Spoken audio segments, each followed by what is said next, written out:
Kita satu, kita sama, kita setara. Satu tujuan, Indonesia. KTP, kartu tanda penduduk. Kita sudah memiliki kartu yang satu ini sejak kita berusia 17 tahun. Tapi teman saya waktu itu baru lahir dikasih KTP juga. Karena waktu lahir dia sudah ada kumisnya.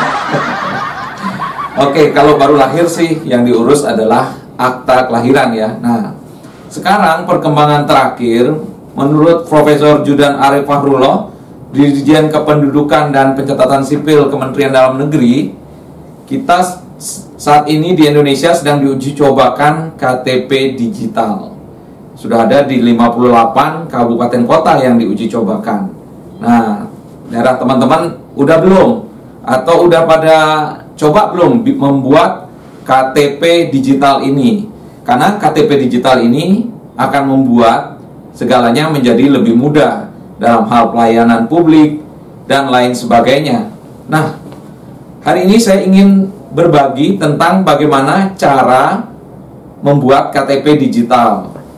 Yang pertama, kita harus punya handphone.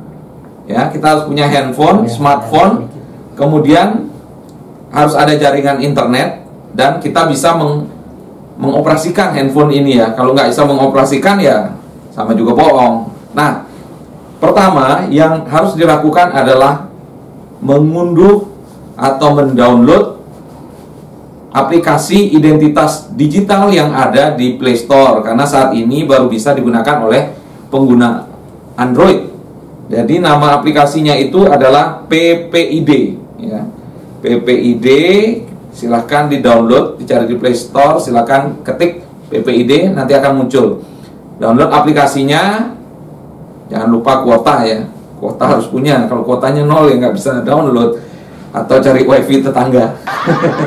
Oke, setelah itu kita akan dihadapkan, setelah kita buka PPID ya, kita akan dihadapkan pada formulir untuk mengisi nama lengkap, kemudian NIK atau nomor induk kependudukan.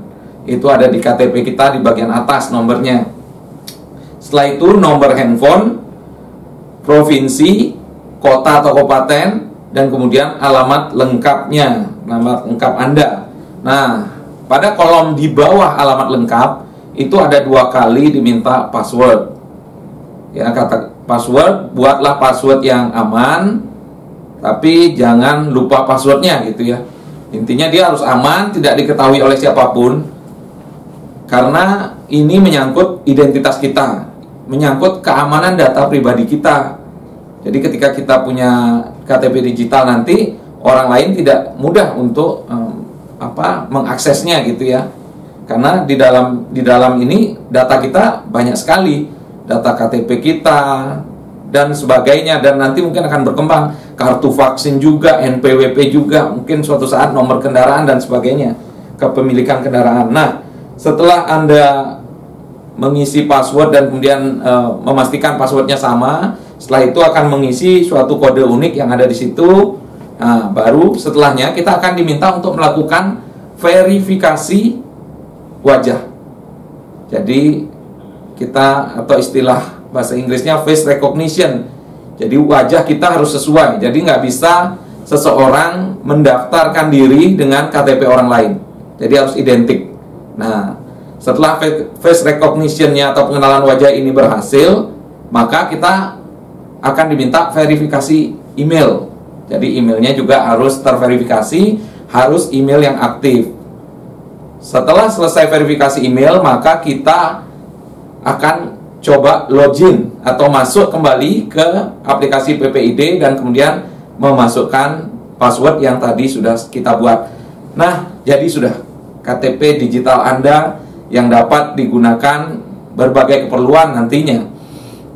Untuk saat ini saya belum tahu, tapi yang saya bayangkan adalah ketika kita nanti datang ke sebuah tempat pelayanan publik, contohnya kelurahan, maka kita tidak perlu lagi membawa-bawa fotokopi KTP.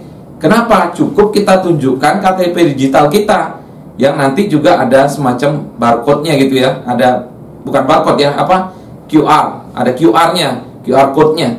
Seperti kita biasanya membayar gitu ya. Nah, kali ini QR code-nya di kita, pihak yang memberikan pelayanan publik itu akan melakukan scan pada QR code kita, dan selanjutnya dia bisa membaca itu. Jadi ya, selamat tinggal fotokopi KTP, fotokopi KK yang suka muncul di tukang gorengan itu. Sekian dari saya, semoga bermanfaat. Kita satu, kita sama, kita setara, satu tujuan. Indonesia